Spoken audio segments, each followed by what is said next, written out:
We're excited to bring this video to you today, guys, because today's Afterthought is a little different. We had a really good conversation with Ryan Douglas, but after we finished talking about his blog post, we moved on to kind of talking about veterans and the militaries. Actually, I'll let the episode speak for itself, but I just really hope that you enjoy the rest of our conversation with Ryan Douglas. I want to ask you a little bit too. I mean, I feel like we've definitely got like a good full episode here, but there's something else I wanted to ask you about before you have to go. You mentioned that you're a veteran. You were in the Army. Now, something that I've thought about a lot is right now, because of the amount of sustained conflict that the U.S. has had, and other countries as well, it's not just us. Everywhere, every society in the United States and abroad is getting an influx of people who've been in conflict, people who've been, defenders of their various countries. And so we're getting a lot of war fighters coming back, and they have this unique perspective. What do you think about that warfighter perspective and how it's going to shape society moving forward? Now, keep in mind, this answer is it's probably going to be very biased because I am a veteran. But when I got out, I realized that a small percentage of the things I learned in civilian life were applicable both in the military and civilian life. Okay. But on the inverse, 100% of the things I learned in the Army and service are applicable everywhere. And I have to try to boil it down to the highlights, but I mentioned, 360 degrees in a circle, and that comes from what's called a 360 degree state of mind. That means you are always aware of what's going on around you, not just in front of you or to your right or to your left. When you're on patrol or whatever, you have someone who is always watching every angle. If you have a team on the street, you have somebody watching the left and the right and the front and the rear. So every degree, every angle is covered, and you're not caught unaware. And that applies to civilian life and life in general by not limiting yourself to only a certain few perspectives, but keeping in mind that aside from your one or two, there's 358 other ways. So take that and apply it to action. If one way fails, if one route fails, you got 359 other ones you can take. And a lot of times in civilian life, people don't keep that in mind because they're so used to thinking one particular way. Right. Or seeing things one certain way. And I was a scout, and one of the things that, our NCOs used to always tell us, if you can't find a way, you make a way. And right. that kind of thinking is extremely powerful, not just in the military, but in life. You have these soldiers and sailors and airmen and Marines that have leadership experience at 19 years old that most people don't have until they're 30. Right. And you have this, it's kind of like it's a crash course in leadership and responsibility. And and I'm not saying that every single service member is, G.I. Joe, because we're definitely all not. I definitely wasn't. But all of the lessons that I unfortunately failed to learn while I was in have taken root and allowed me to grow on the outside of the military. Yeah. So you have all of these warfighters who have these talents and abilities and these very particular skill sets, and this may sound vain or arrogant or whatever, but I really don't care, that most people don't have. Most people don't develop until later on in life, if they develop them. And you're seeing a lot more veterans step up and assume leadership roles. That kind of mentality can change the world, not just this country, but can change the world in a night, in a day. Absolutely. If every single person stood up and put those abilities and that mindset to use, we could change everything. Yeah. But it starts with the individual. They have to be willing to do so. And like I said, for most of my life, I was not willing. You have to come to a point where you accept it and you use it, or you simply step away and you quit. And coming from the Army and coming from the cavalry, you're not allowed to quit. Right. Your life, multiple lives around you in your vicinity and far beyond depend on your ability to stick it out. Definitely. And, each person, from support to maintenance to cooks to admin to combat, aviation, artillery, infantry, cavalry, every single person has a purpose. There's no one soldier that makes it all work. There's no one Marine or airman or sailor that makes it all work. Yeah. Every single person has an integral role, and that every single person working together like that is what allows the thing to work and accomplish the mission. And I fully believe that if the American people realize that we're not individuals, that we all are part of the team, of the machine, and we're willing to work as a part instead of the main attraction, we could move that machine in the right direction. Absolutely. In just listening to what you're saying now, I'm thinking about over the last 60 years, like in civilian society, we've focused on, things that are probably okay, like education and teaching people to, like themselves, self-esteem. I think we've gone a little too far on that, but good self-esteem is pretty important. Yeah, absolutely. I think it should be based more on what you actually are accomplishing, but whatever. So we've kind of focused in certain areas, but those areas that we've definitely not tried to educate is the ones you're talking about: leadership, discipline, and creative thinking.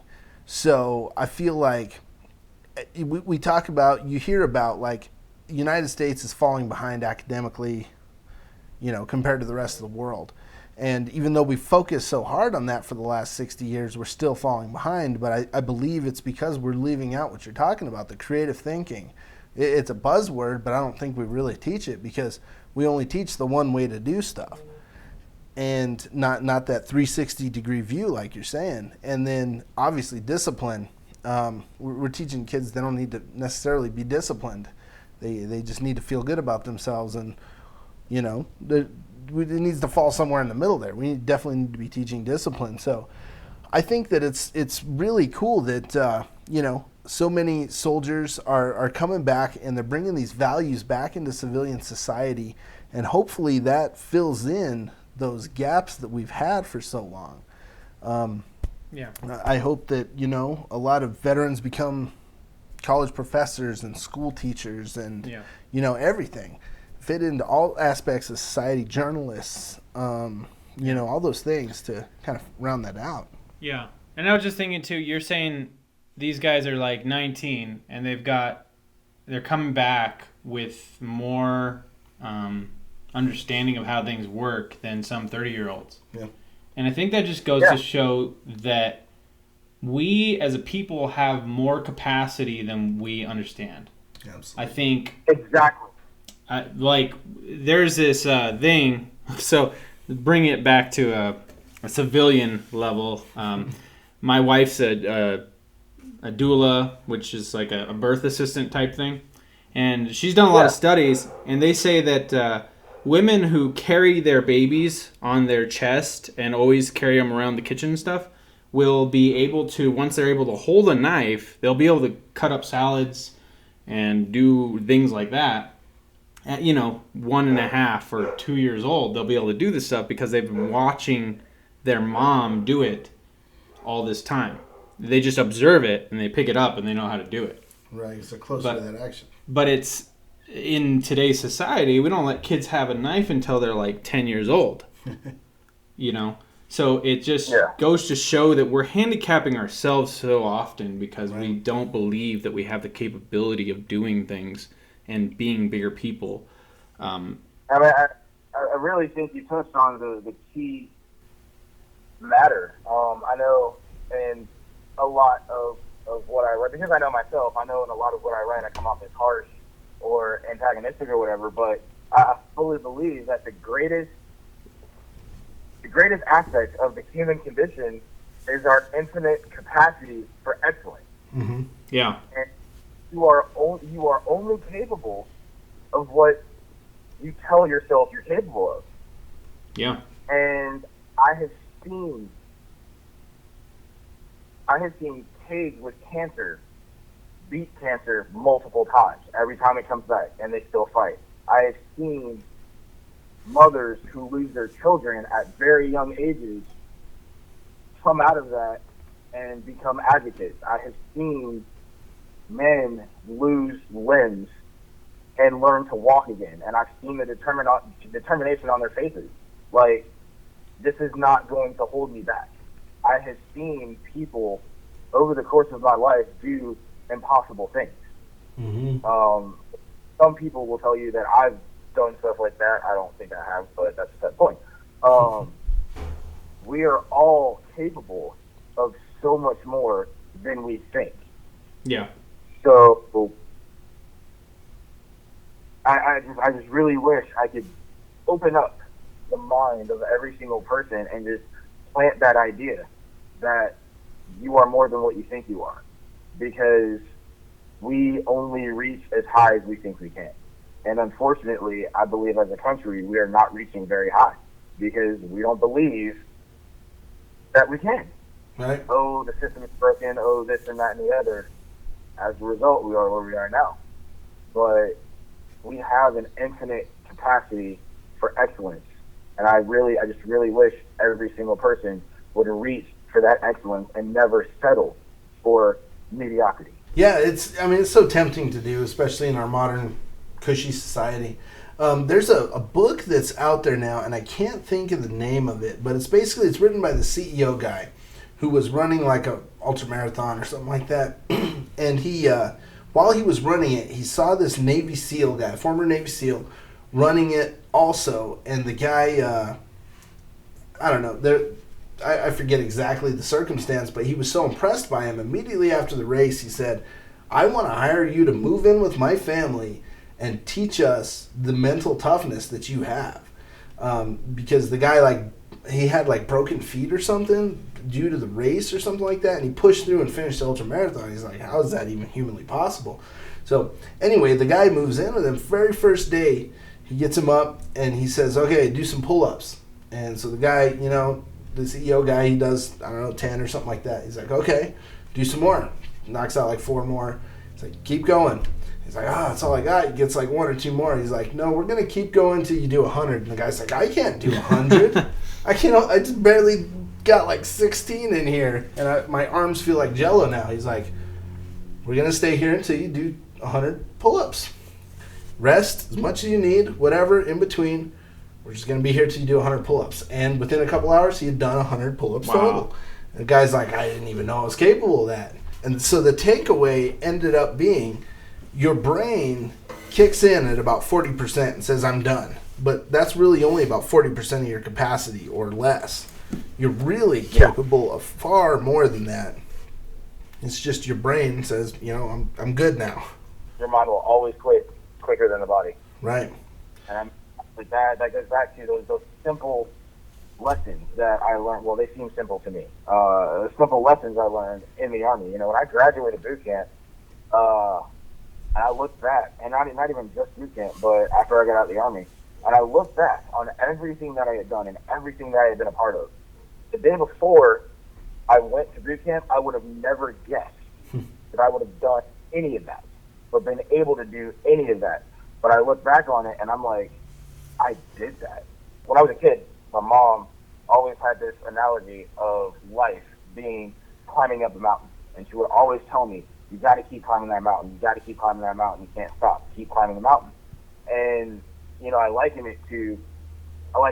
experience and my mom's analogy to, you have people who stand at the bottom and they look at the mountain and they just decide that there's no way they can do it. So they don't even try.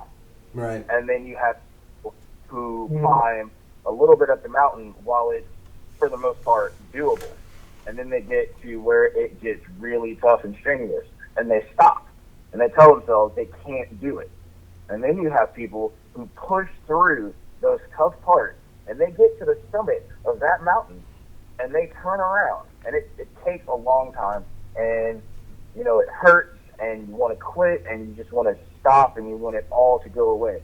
But you get to the summit of that mountain, and you turn around, and you look back over every obstacle you overcame, and you can say, I did that. And I think that's what it's all about. Yeah, absolutely. I always tell my son, he's 7 now, and I always tell him, discipline is a superpower. That's the closest thing we have to superpowers. If you can find the discipline within yourself, you can accomplish anything. And I really feel that way. That's the missing component to most people's lives. And you can accomplish anything. Yeah. I mean, you can find people who aren't the smartest, who've accomplished amazing things. And then you can find people who are the smartest who've accomplished nothing. And it all really comes down to discipline. I wish we could sit here, and I wish we had so much more time, because I feel like we've only scratched the surface of this whole thing. Would it be possible to have you come back on at some point, Ryan? Oh, anytime.